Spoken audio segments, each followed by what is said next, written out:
തമ്പുരാക്കന്മാരുടെ മുന്നിൽ വാപൊത്തി കുനിഞ്ഞു നിന്ന കാലത്ത് നിന്ന് ആരടാ എന്ന് ചോദിച്ചാൽ ഞാനടാ എന്ന് പറയാനുള്ള ധൈര്യത്തിലേക്ക് പൊരുതിക്കയറിയ ചരിത്രമുണ്ട് മലയാളിക്ക്. അയിത്തവും തീണ്ടലും തൊട്ടുകൂടായ്മയും സമര പോരാട്ടങ്ങളിലൂടെ തോൽപ്പിച്ച് ഈ നാടിന്റെ പടിക്ക് പുറത്തു നിർത്തിയ ചരിത്രം ഈ ജനതയ്ക്ക് സ്വന്തമാണ്. വന്ന വഴിയിലെയും സഞ്ചരിച്ചുകൊണ്ടിരിക്കുന്ന വഴിയിലെയും വരാനിരിക്കുന്ന വഴിയിലെയും പ്രതിബന്ധങ്ങളെക്കുറിച്ച്, സമരങ്ങളെക്കുറിച്ച്, ചരിത്രത്തെക്കുറിച്ച് ജനങ്ങളോട് പറയുക എന്നുള്ളത് ജനങ്ങളോട് പ്രതിബദ്ധതയുള്ള ഒരു സർക്കാരിന്റെ കടമയായിരുന്നു. ആ കടമ നിറവേറ്റാനാണ് 140 മണ്ഡലങ്ങളിലും ജനകീയ സർക്കാരിന്റെ ജനകീയ മന്ത്രിസഭ ജനങ്ങളിലേക്ക് എത്തിയത്.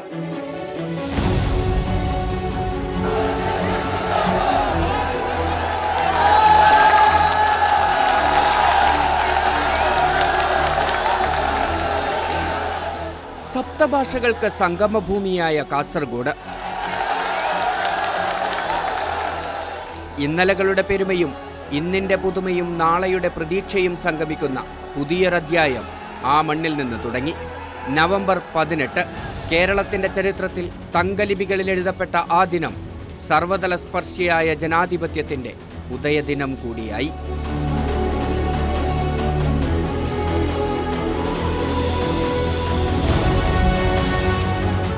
നാം തകരുകയല്ല, നാം മുന്നോട്ട് കുതിക്കുകയാണ്. നമ്മുടെ മുന്നോട്ടുള്ള യാത്രക്ക്, നവകേരള യാത്രക്ക്, ഈ നവകേരള സൃഷ്ടിക്ക് നിങ്ങളെല്ലാവരുടെയും സഹായവും സഹകരണവും പിന്തുണയും ഉണ്ടാകണം.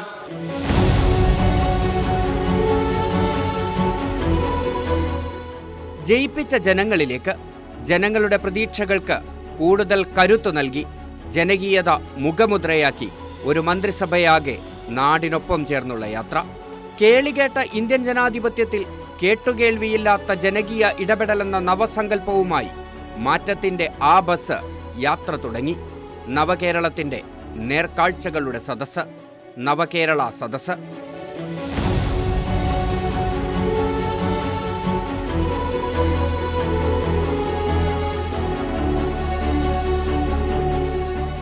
മഞ്ചേശ്വരത്തെ ആദ്യ സദസ്സ് ജനപങ്കാളിത്തം കൊണ്ട് സംഘാടകരെ പോലും അതിശയിപ്പിച്ചു. തിങ്ങി നിറഞ്ഞ ജനസഞ്ചയത്തോട് മുഖ്യമന്ത്രിയും മന്ത്രിമാരും സംസാരിച്ചു. പറഞ്ഞതൊക്കെയും ഈ നാടിന്റെ നല്ല നാളെയുടെ സ്വപ്നങ്ങൾ. ഇച്ഛാശക്തിയുള്ള ഒരു ജനനായകനും ഭരണകൂടവും ഉള്ളപ്പോൾ അവർ ജനങ്ങൾക്ക് വിശ്വാസമാണ്. കേരളത്തിന്റെ വികസന നായകനിൽ ഞങ്ങൾക്ക് വിശ്വാസമുണ്ട് എന്ന ഉജ്ജ്വലമായ പ്രഖ്യാപനമാണ് ഇവിടെ തടിച്ചുകൂടിയ ജനങ്ങൾ പ്രഖ്യാപിച്ചിട്ടുള്ളത് എന്നതൊരു യാഥാർത്ഥ്യമാണ്.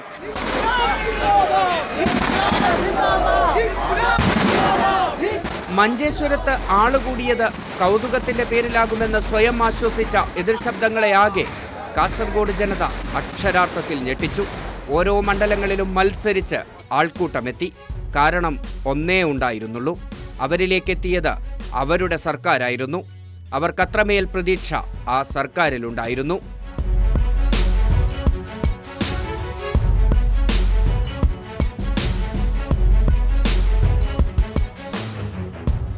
അവരവരുടെ ഓരോരുത്തരുടെ കാര്യങ്ങൾ പറയാനും അത് പരിഹരിക്കാനും ഉള്ള ഒരു സദസ്സായിട്ടാണ് ഇത് കൂടി. ഏറ്റവും സൂപ്പർ. ഒരു മന്ത്രിസഭ മുഴുവൻ നമ്മുടെ ഇടയിലേക്ക് ഇറങ്ങി വിടുക എന്ന് പറയുന്നത് അപൂർവ സംഭവമല്ലേ.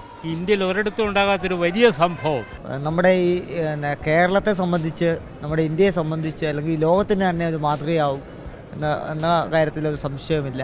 വ്യക്തികൾക്ക് അവരുടെ അഭിപ്രായങ്ങൾ നേരിട്ട്, മീൻസ് മുഖ്യമന്ത്രി എന്തെങ്കിലും പരാതികളോ രേഖപ്പെടുത്തണമെന്നുണ്ടെങ്കിൽ നമ്മുടെ മുഖ്യമന്ത്രി സാറുമായിട്ട് നേരിട്ട് നമുക്ക് ഇപ്പോൾ പറയാമല്ലോ.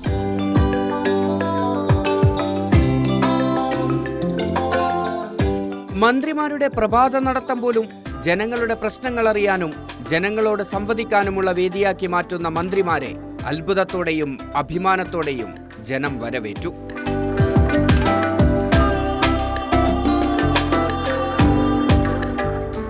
പ്രഭാത സദസ്സിൽ നാടിന്റെ നാനാവിഭാഗങ്ങളുടെയും പ്രതിനിധികൾ മന്ത്രിമാർക്കൊപ്പം നാടിന്റെ നാവായി. എല്ലാവരും ഒരുപോലെ പ്രാമുഖ്യമുള്ളവരായി. അങ്ങനെ ഭരണ സംവിധാനത്തിന് മുന്നിൽ ജനമാകെ പ്രമുഖരാണെന്ന് വിളിച്ചു പറഞ്ഞു ജനകീയ സർക്കാർ.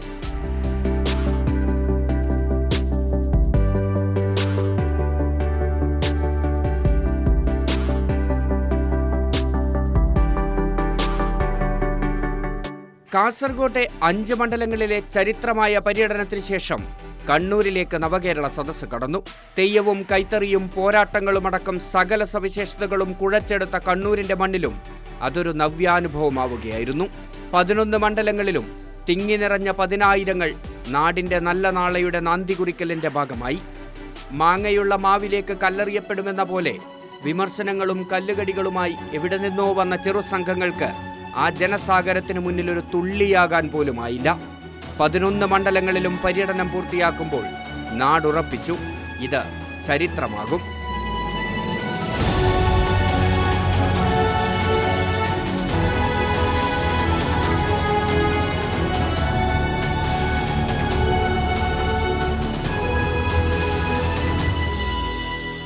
നമുക്കിതിനെയെല്ലാം അതിജീവിച്ചേ മതിയാവുകയുള്ളൂ.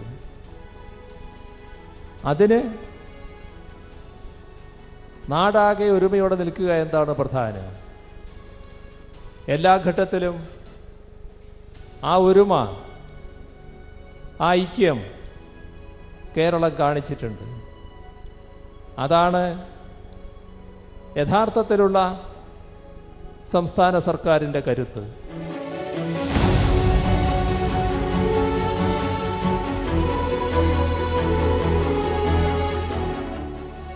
മണ്ണിനോട് പൊരുതി മനുഷ്യൻ നട്ടെല്ല് നിവർത്തി നിന്ന വയനാടിന്റെ മണ്ണിലേക്ക് നവകേരള ബസ് ചുരം കയറിയെത്തിയപ്പോൾ ആ നാട് കാത്തിരിക്കുന്നുണ്ടായിരുന്നു. വന്യമൃഗങ്ങളും പ്രവചനാതീതമായ കാലാവസ്ഥയുമടക്കം മുന്നിലുള്ളതൊക്കെയും പ്രതിസന്ധി മാത്രമായിരുന്ന ആ നാട്ടിലെ മനുഷ്യരോട് നവകേരള സദസ്സ് വിളിച്ചു പറഞ്ഞു, നിങ്ങൾക്കൊപ്പമുണ്ട് നിങ്ങളുടെ സർക്കാർ. പൊരുതി തളർന്ന മനുഷ്യർക്ക് അത് നൽകിയ സുരക്ഷിത ബോധം ചെറുതായിരുന്നില്ല.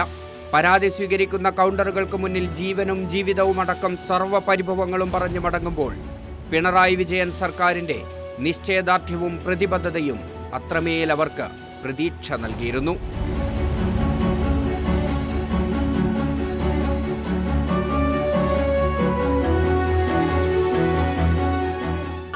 ചെയ്തിരുന്ന മന്ത്രിയാണ്, അതുകൊണ്ട് നമുക്ക് ഓരെ കാണണമല്ലോ. നേരത്തെ തന്നെ കണ്ടിട്ട് നമുക്ക് നമ്മളെ പരാതി പറയാലോ. എല്ലാ മന്ത്രിമാരും നേരിട്ട് നമ്മളിൽ വന്ന് നമ്മളുടെ പരാതി സ്വീകരിച്ച് നമ്മളുടെ പ്രശ്നങ്ങൾ പരിഹരിക്കാൻ വേണ്ടി നേരിട്ട് വരികയാണ്. നമ്മളെ പാവപ്പെട്ടവരെ വന്ന് കണ്ട് ഞങ്ങൾക്കൊരു ഇത് സഹായം തന്ന് ശേഖരിച്ചു പോകണത് നല്ലതാണ്.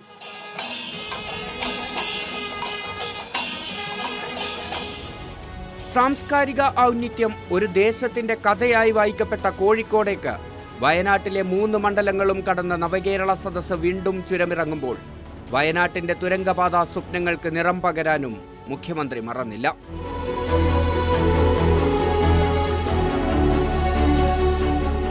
വയനാട് ജില്ലയ്ക്ക് എപ്പോഴും സംഭവിക്കുന്നത് പ്രളയോ മറ്റ് വലിയ കാലവർഷക്കെടുതിയൊന്നും ഉണ്ടാകണ്ട, നല്ല മഴ വന്നാൽ തന്നെ ചിലപ്പോൾ വയനാടങ്ങ് ഒറ്റപ്പെട്ടു പോകും. അതിന് പരിഹാരം ഒരു തുരങ്കപാതയാണെന്ന് കണ്ടു. ആ തുരങ്കപാത പ്രഖ്യാപിച്ചു കഴിഞ്ഞ ഉടനെ ഒരു ബഹുമാന്യ വ്യക്തി ആ തുരങ്കപാതക്കെതിരെ രംഗത്ത് വന്നു.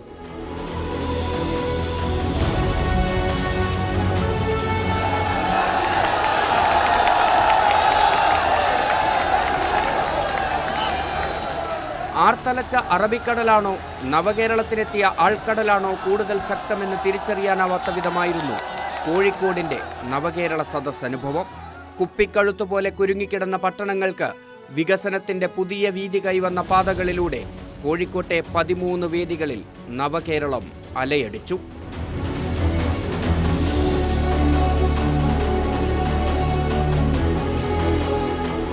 പ്രതിസന്ധി എന്ന് പറഞ്ഞ് ഞങ്ങൾ അന്താളിച്ച് കരയുകയായിരുന്നു.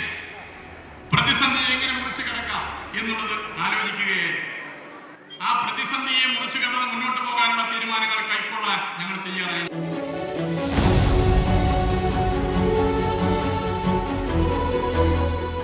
കാത്തിരുന്നെത്തിയ മണവാട്ടിയെ പോലെയാണ് മലപ്പുറം ജനകീയ മന്ത്രിസഭയെ സ്വീകരിച്ചത്.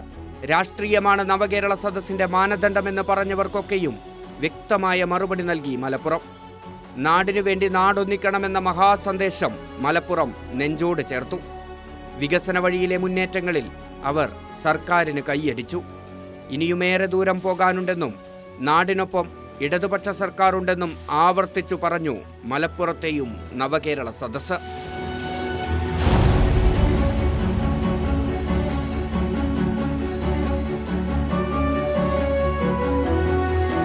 സമാനതകളില്ലാത്ത വികസന പ്രവർത്തനങ്ങളാണ് താനൂരിൽ നമ്മൾ നടത്തിയിട്ടുള്ളത്. അടിസ്ഥാന സൗകര്യ വികസനത്തിന് കോടിക്കണക്കിന് രൂപയാണ് ഈ ഗവൺമെന്റ് താനൂരിൽ നമുക്ക് വേണ്ടി അനുവദിച്ചിട്ടുള്ളത്.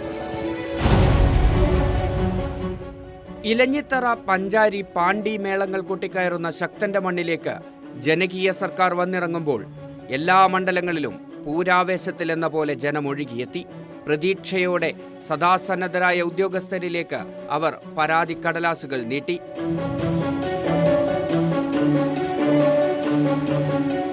പതിമൂന്ന് മണ്ഡലങ്ങളിൽ വികസനവും വികസന സങ്കല്പങ്ങളും പറഞ്ഞ് സദസുപചാരം ചൊല്ലുമ്പോൾ ഇതൊരു തുടർച്ചയെന്ന് ജനത്തിനും ഉറപ്പുണ്ടായിരുന്നു.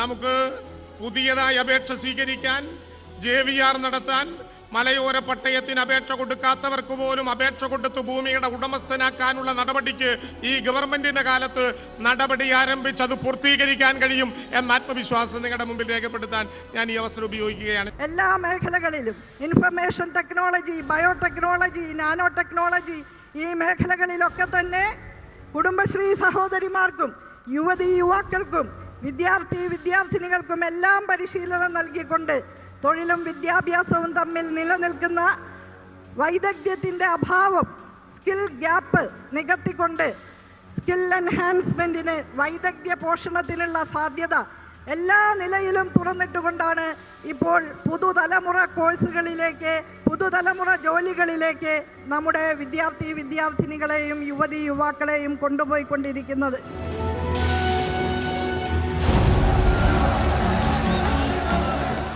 മെട്രോ നഗരത്തിലേക്ക് നവകേരള സദസ്സെത്തുമ്പോൾ നിശ്ചയദാർഢ്യവും ലോകത്തിനൊപ്പം വളർന്ന വികസന സങ്കല്പവുമുള്ള സർക്കാരിന്റെ നേർക്കാഴ്ചകൾ തന്നെ മന്ത്രിസഭയെ സ്വീകരിച്ചു.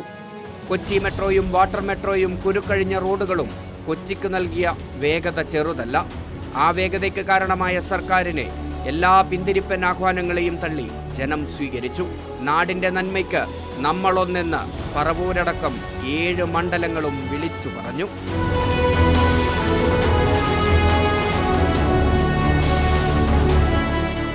നമ്മുടെ പുതിയ വ്യവസായമയം ഈ കാഴ്ചപ്പാടോടുകൂടി ആവിഷ്കരിച്ചു. 22 മേഖലകൾ നമ്മൾ വ്യവസായ രംഗത്ത് കേന്ദ്രീകരിക്കേണ്ട മേഖലകൾ ഏതൊക്കെയാണെന്ന് കണ്ടു. IT, robotics, machine learning, tourism, graphene, ഇങ്ങനെയുള്ള വിവിധ മേഖലകൾ, 22 സെക്ടറുകൾ. ക്യാമ്പസുമായി ചേർന്ന് ക്യാമ്പസ് ഇൻഡസ്ട്രിയൽ പാർക്ക്. കോളേജിൽ പഠിക്കുന്ന കുട്ടികൾക്ക് ഈ ഇൻഡസ്ട്രിയൽ പാർക്കിലെ വ്യവസായങ്ങളിൽ ജോലി ചെയ്യാം. വ്യവസായശാലയിൽ നിന്ന് അവർക്ക് ശമ്പളം കിട്ടും. അവിടെ കോളേജിൽ നിന്ന് അവർക്ക് ഗ്രേസ് മാർക്ക് കിട്ടും. ഈ ഗവൺമെന്റ് നടപ്പിലാക്കാൻ പോകുന്നു.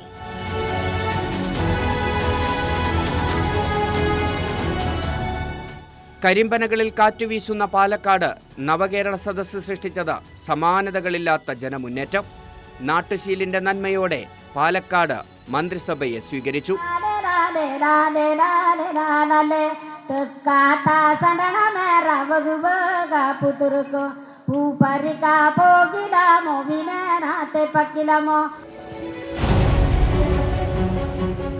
ആകുലതകൾ പറഞ്ഞും സ്വപ്നങ്ങളും സങ്കല്പങ്ങളും അവതരിപ്പിച്ചും സർക്കാർ ഒപ്പമുണ്ടെന്ന ഉറച്ച ബോധ്യത്തോടെ പാലക്കാടൻ ജനത മടങ്ങുമ്പോൾ നവകേരളം എന്ന സങ്കല്പം അക്ഷരാർത്ഥത്തിൽ അവിടെയും ഇതിഹാസമാവുകയായിരുന്നു.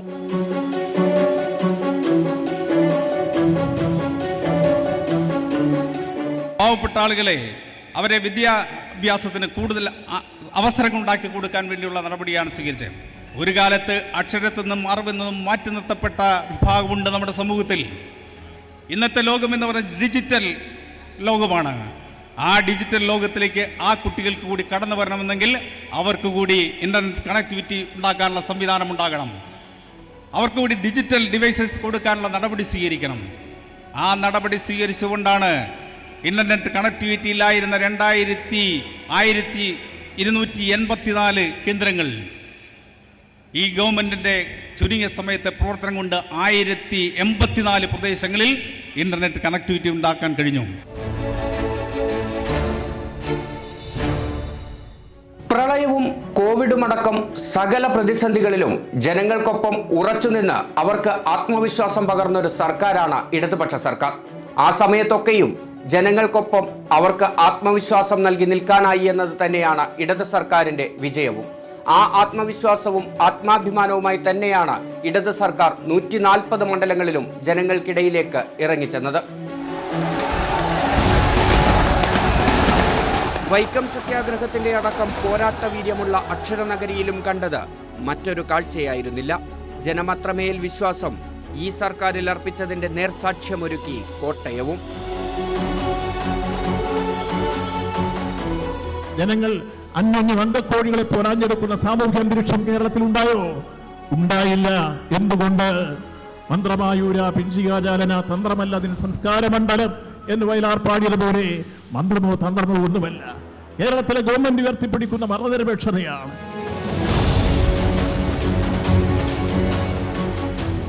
ഭരണരംഗത്തെ മികവും മിടുക്കും കൊണ്ട് നാടിന് പുതുമുഖം നൽകിയ ജനകീയ മുഖ്യമന്ത്രിക്കും സർക്കാരിനും ഇടുക്കി നൽകിയത് സ്നേഹോഷ്മളമായ സ്വീകരണം. ഈ നാട്ടിൽ വലിയ തോതിൽ മാറ്റങ്ങൾക്ക് നേതൃത്വം കൊടുക്കാൻ കഴിഞ്ഞ ഒരു സർക്കാരിൻ്റെ മുഖം ദർശിക്കാൻ കേരളത്തിലെ ജനങ്ങൾക്ക് സാധ്യമായി. അതിനുശേഷമാണ് ഗവൺമെൻറ് ജനങ്ങളിലേക്കെന്ന ചിന്തയുമായി നവകേരള സദസ് എന്ന പദ്ധതിയുമായി ഗവൺമെൻറ് ഇറങ്ങി തിരിച്ചത്. ഇത് ജനങ്ങളിലേക്കൊരു ഗവൺമെൻറ് എത്തിച്ചേരുകയാണ്. ഇവിടെ രാഷ്ട്രീയപരമായി മറ്റ് വിഭാഗീയ ചിന്താഗതികളൊന്നും ദർശിക്കേണ്ടതായിട്ടില്ല.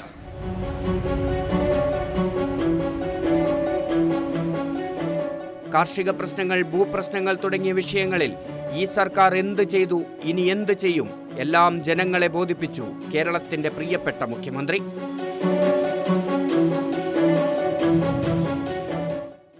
LDF ഭൂപ്രശ്നത്തെ എങ്ങനെ കാണുന്നു എന്നത് നേരത്തെ തന്നെ വ്യക്തമാക്കിയിട്ടുള്ളതാണ്. അത് ഇടുക്കിയിലെ കർഷകരെ കയ്യേറ്റക്കാരായല്ല, കുടിയേറ്റക്കാരായാണ് നേരത്തെ മുതൽ കാണുന്നതും അന്ന് സർക്കാർ കാണേണ്ടതുമെന്ന് പറഞ്ഞവരാണ് ഞങ്ങൾ.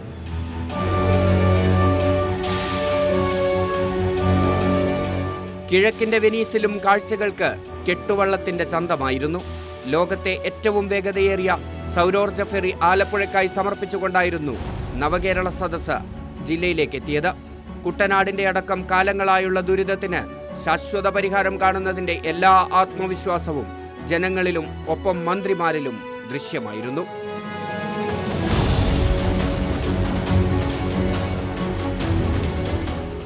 ആലപ്പുഴയുടെ ചരിത്രത്തിൽ ഏറ്റവും വലിയ വികസനം നടന്ന 7 വർഷമാണ്. കാരണം ഞങ്ങൾ വളരെ പിന്നിലായിരുന്നല്ലോ. കാർഷിക മേഖല, കയർ മേഖല, മത്സ്യത്തൊഴിലാളി മേഖല, ഇവിടെയൊക്കെ നമ്മൾ വളരെ പിന്നിലായിരുന്നു.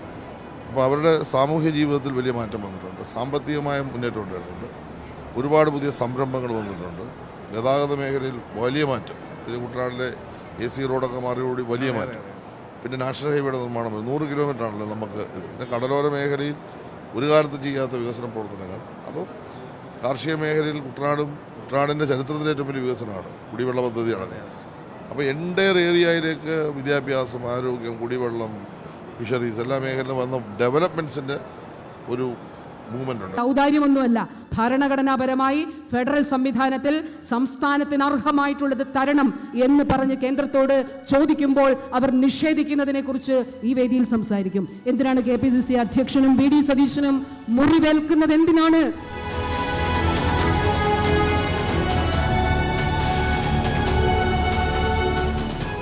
സംസ്ഥാനത്തിന്റെ നല്ല നാളേക്കായുള്ള വർത്തമാനങ്ങൾക്കിടയിലും പറയേണ്ട രാഷ്ട്രീയം പറയേണ്ടിടത്ത് പറയേണ്ടതുപോലെ പറഞ്ഞു പോയെന്നതും നവകേരള സദസ്സിന്റെ ഭാഗമായി പറഞ്ഞു തന്നെ പോകണം. വികസനത്തിനായി സർക്കാർ സർവവും സഹിച്ച് പ്രവർത്തിക്കുമ്പോൾ അർഹമായ വിഹിതം പോലും നിഷേധിച്ച് ശ്വാസം മുട്ടിക്കുന്ന കേന്ദ്ര നയത്തെ ജനങ്ങൾക്ക് മുന്നിൽ നവകേരള സദസ്സിൽ തുറന്നുകാട്ടി. നമ്മുടെ സംസ്ഥാനത്തെ ബോധപൂർവം ഉപദ്രവിക്കാനുള്ള നടപടികളാണ് കേന്ദ്ര ഗവൺമെൻറ് സ്വീകരിക്കുന്നത്. തൊഴിലുറപ്പിന്റെ മികവിന്റെ 9 മാനദണ്ഡങ്ങളുണ്ട്. 4ലും 1-ാം സ്ഥാനത്ത് ഇന്ത്യയിൽ കേരളമാണ്, 5 2-ാം സ്ഥാനത്ത് കേരളമാണ്. പക്ഷെ ആ കേരളത്തിന് കഴിഞ്ഞ 2 കൊല്ലമായി തൊഴിൽ ദിനങ്ങൾ 3.5 കോടി വെട്ടിക്കുറച്ചു കേന്ദ്ര സർക്കാർ. 3.5 കോടി വെട്ടിക്കുറച്ചു. ഇങ്ങനെയാണ് കേന്ദ്രം കേരളത്തോട്ട് പെരുമാറിക്കൊണ്ടിരിക്കുന്നത്.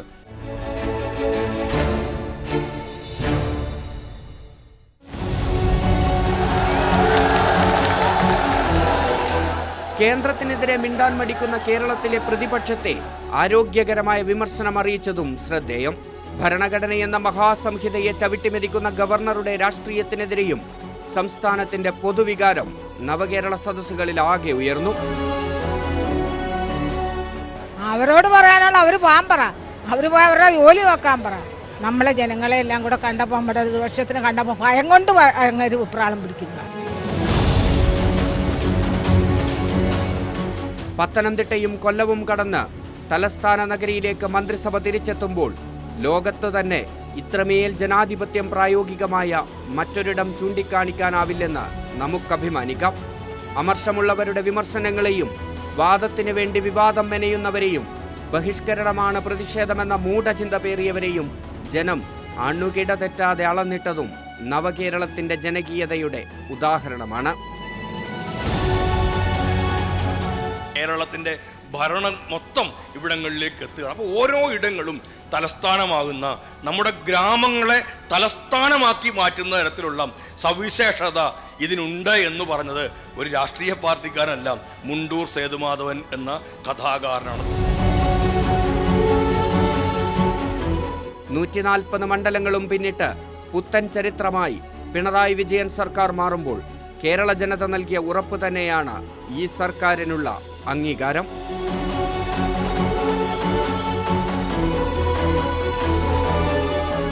ഈ സദസ്സിൽ പങ്കെടുക്കുന്ന ജനസാഗരം ഞങ്ങൾക്ക്, സർക്കാരിന് ഒരു സന്ദേശമാണ് നൽകുന്നത്. കേരളത്തിൻ്റെ ഭാവി കരുപ്പിടിപ്പിക്കാൻ നിങ്ങൾ ധൈര്യമായി മുന്നോട്ട് പോയിക്കോ, ഞങ്ങൾ കൂടെയുണ്ട്.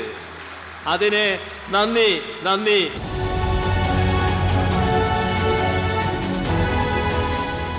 തലകുമ്പിട്ട് നിന്നിടത്ത് നിന്ന് തല ഉയർത്തി നിൽക്കാൻ തുടങ്ങിയ നാടാണ്. പ്രതിസന്ധികൾക്ക് മുന്നിൽ ഒരുമിച്ച് നിന്ന് പൊരുതി ജയിച്ച നാടാണ്. ലോകം കൗതുകത്തോടെ ഉറ്റുനോക്കുന്ന നാടാണ്. ഈ നാട് ഇങ്ങനെ തന്നെ നവയുഗപാതയിൽ മുന്നേറും. ഇത് കേരളമാണ്. വിഭജനങ്ങൾക്ക് ഇടമില്ലാത്ത ഇടം. ഇത് നവകേരളമാണ്. സ്വപ്നതുല്യമായി മുന്നേറുന്ന നവകേരളം.